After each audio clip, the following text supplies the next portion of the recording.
Welcome to your weekday Cup of the Word. We're in James chapter 2. James chapter 2 can be broken into two chunks.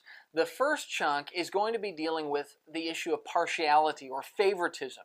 He'll talk about when a rich man comes into the congregation and when a poor man comes into the congregation, you can't treat them differently. There cannot be any sort of class system within the Lord's church.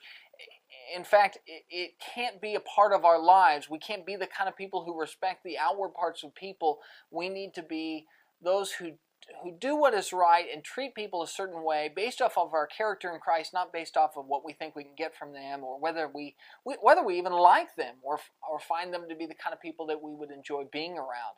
And then the second half of this chapter deals with a very important concept of faith and works. There's a lot of discussion within the religious world of, are you saved by works or are you saved by faith? And James really answers the question. He says, well, you're saved by both.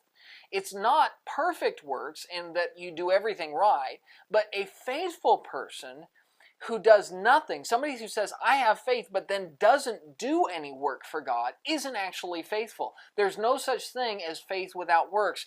And he probably gives the best example you'll ever read on the subject in comparing it to a human body. You take a body, and if you remove the soul from it, it is not alive. It is a dead body.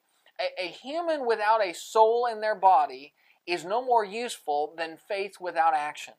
Somebody who says they have faith in God, but they don't actually do what God says, does not actually have a living faith. Their faith is dead, and they will go to hell just as much as somebody who said they didn't believe in God at all. After all, the demons believe, but they aren't doing what God said the demons believe, and they simply tremble for that day of judgment. And so James here takes and he answers that large philosophical question. Are you saved by faith? Are you saved by works? And he says, a faithful man with works of faith, those two combined build a life that is headed to heaven. Put those two together and you've got the whole picture.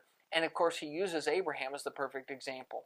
Abraham was a man who was told by God to do to send his son Isaac for sacrifice, and Abraham did that very thing. He picked up the knife, he made the journey, and that's how you knew Abraham had faith, by looking at what Abraham did. That's your daily cup. Let us be Abrahams, people who not just say we have faith in God, but do it as well. We'll see you next week.